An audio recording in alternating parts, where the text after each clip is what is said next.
Hi everyone, అందరు ఎలా ఉన్నారండి? బాగున్నారా? ఇక్కడైతే నేను సండే రోజు ఏమేమి వంటలు చేసుకున్నదని చూపించేస్తానండి. ఉదయం అయితే మాత్రము ఉదయం ఇడ్లీ దోశ అయితే తినేసేసాము పిల్లలం మేము టిఫిన్ కింద. ఇంకా మధ్యాహ్నం నుంచి అయితే మీకైతే చూపించేద్దాం అనుకుంటున్నాను లంచ్లోకి నేను ఏమేమి చేశాను అనేది.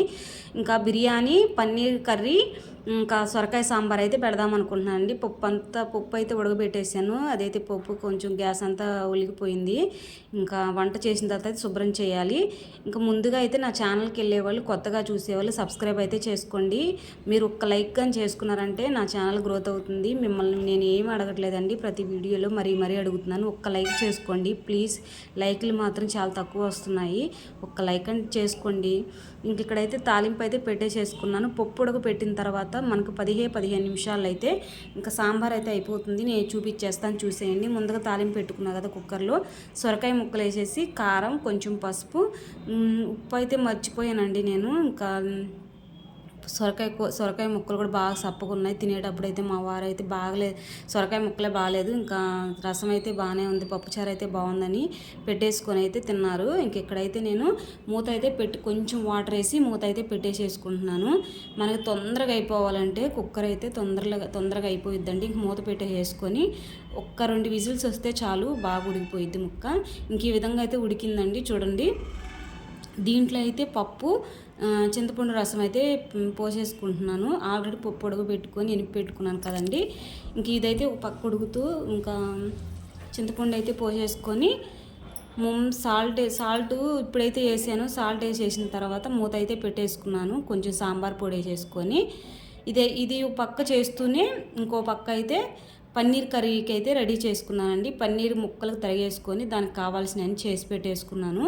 ఇంకా పన్నీర్ ముక్కలు అయితే ఈ విధంగా అయితే కట్ చేసుకున్నాను. ఇంకా నెయ్యి వేసానండి. అవి అయితే కొంచెం దూరగా వేయించుకున్నామని. ఫస్ట్ టైం పన్నీర్ కర్రీ చేయటము. అంతకుముందు నేను జీడిపప్పు కర్రీ చేశాను, క్యాప్సికమ్ కర్రీ చేశాను. ఇంకా ఇప్పుడున్న పిల్లలు అయితే వాళ్ళకి ఏది ఇష్టమైతే అదే అడుగుతారండి. ఇంకా పిల్లలు అయితే పన్నీర్ కర్రీ అయితే బిర్యానీలోకి అయితే చేయమన్నారు. చిన్నప్పుడు మా అమ్మ నాకు మా తమ్ముళ్ళు ఇద్దరు నేను కదండి మా ఫ్యామిలీలో, మాకైతే అసలుకి మా ఇంట్లో నీసు అసలు ఉండవండి. అంటే నాన్ వెజ్ అసలు ఉండము, వెజ్జే ఉండేది. ఎప్పుడు చూసిన వారంలో దోసకాయ, వంకాయ, మునక్కాయ, పప్పుచారు, ఈ 4 వారం మొత్తం అయ్యే తిరుగుతూ ఉండేది రౌండ్ సర్కిల్ లాగా. ఎప్పుడైనా ఒకసారి గుడ్లు కూర ఉండిద్ది, ఇంకంతేను. ఇంకా ఇప్పుడే పిల్లలకైతే మనం చెప్పలేము, వాళ్ళకి కావాల్సినవి చేసి పెట్టాలి కదా.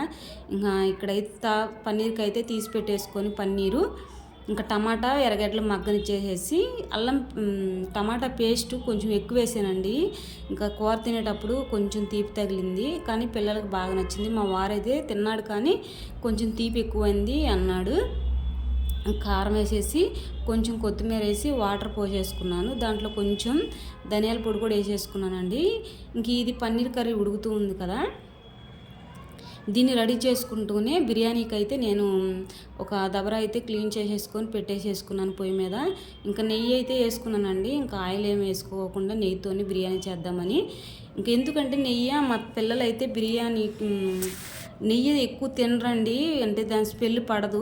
అందుకని ఇలాంటి వంటల్లో, బిర్యానీలో కానీ ఏదైనా పప్పులో కానీ వాళ్ళకి తెలియకుండా పచ్చళ్ళలో కానీ నెయ్యి అయితే కలిపేస్తూ ఉంటాను. ఇంక ఇక్కడైతే మసాలా దినుసులన్నీ వేసుకున్న తర్వాత ఉల్లిపాయలు వేసుకొని బాగా బ్రౌన్ కలర్ వచ్చిన దాకా మాత్రం ఫ్రై చేసుకుంటున్నాను. ఇదిగో ఈ గ్లాస్తో అయితే ఈ చెంబుతో అయితే కొంచెం వెళ్తూ వచ్చేటట్టు బియ్యం అయితే తీసుకున్నానండి. ఇక్కడైతే పన్నీర్ కూడా వేసేసాను. ఇంకా కొత్తిమీర వేసేసుకుంటే పన్నీర్ కర్రీ అయితే రెడీ అయిపోతుంది. ఇదైతే ఒక పక్కన పెట్టేసేసుకున్నాం. సాంబారు, పన్నీర్ కర్రీ రెడీ అయిపోయిందండి. ఇంకా బిర్యానీ అయితే రెడీ చేయాలి. బ్రౌన్ కలర్ వచ్చిన తర్వాత ఇంకా టమాటాలు అయితే వేసుకొని, కొత్తిమీర వేసుకొని, పుదీనా, కొత్తిమీర వేసి బాగా కలిపానండి. అవి బాగా మగ్గిన తర్వాత అయితే అల్లం పేస్టు, తర్వాత అయితే పెరుగు అయితే వేసుకున్నాను. పెరుగు కొంచెం లైట్గా పులుపు లాగా తగిలితే బాగుండిద్దండి ఫ్రెష్ పెరుగు కన్నా. ఎందుకంటే కొంచెం పుల్లడి పెరుగు అయితే బాగుంటుందని నా అభిప్రాయము. మీరు ఎలా వేస్తారన్నది ఎవరిష్టం వాళ్ళది కదా. ఇంక ఇక్కడైతే నేను ఇంట్లో చేసిన ధనియాల పొడి అయితే వేసానండి. మీకు నేను ఇంట్లో చేసిన ధనియాల పొడి అని చెప్తూ ఉంటాను కదా, అది ఎప్పుడైనా చేసేటప్పుడు మీకు చూపిస్తాను. అన్ని కర్రీస్లోకి ఉపయోగపడుతుంది. ఇంక ఇక్కడైతే ఒక చెంబుకి 2 చెంబులు, ఒక చెంబు బియ్యానికి అయితే 2 చెంబులు వాటర్ అయితే పోసేసానండి. పోసి ఇంక మూత అయితే పెట్టేసేసాను. అవైతే మరుగుతూ ఉన్నాయి.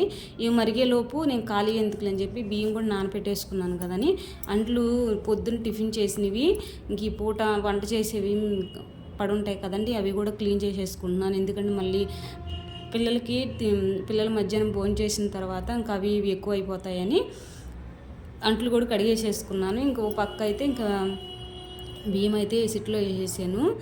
అవి కొంచెం ఎక్కువ, అంటే మనం వేసేటప్పుడు బియ్యం వడపోసి వేసుకోవాల్సిందే. నేను మామూలుగా వేయటం వల్ల కొంచెం ఎక్కువ అయ్యి ఉడికిన తర్వాత కొంచెం తడి తగిలింది అంతేను. కానీ బాగానే ఉంది టేస్ట్ మాత్రం ఈరోజు. ఇంకా మా వారైతే బిర్యానీ బాగుందని చెప్పారు తినేటప్పుడు. ఇంకా మూత అయితే పెట్టేసేసుకున్నానండి.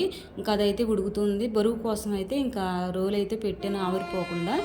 ఒక పక్క అయితే ఇది ఉడుకుతుంది కదా, ఇంకా పెరుగు చట్నీ అయితే చేసేసాను దానిమ్మ పప్పులు వేసి. ఈ విధంగా పెరుగు చట్నీ చేసుకుంటే చాలా బాగుంటుంది. ఉల్లిపాయలు దానిమ్మ పప్పులుగా వేసుకుంటే బిర్యానీలో టేస్ట్ చాలా బాగుంటుందండి. అయితే ఇంకా కూర పన్నీర్ కర్రీ అయిపోయింది, సాంబార్ అయిపోయింది, ఇంకా బిర్యానీ కూడా అయిపోయినట్టేను. కొంచెం లైట్గా తడి తగులుతుంటే నేనైతే కొంచెం బాగానే ఉంది, పొడి పొల్లాడుతూ. అడుగును కొంచెం లైట్గా తడి తగిలితే నేనైతే మాత్రము ఏ విధంగా చేస్తానది చూడండి.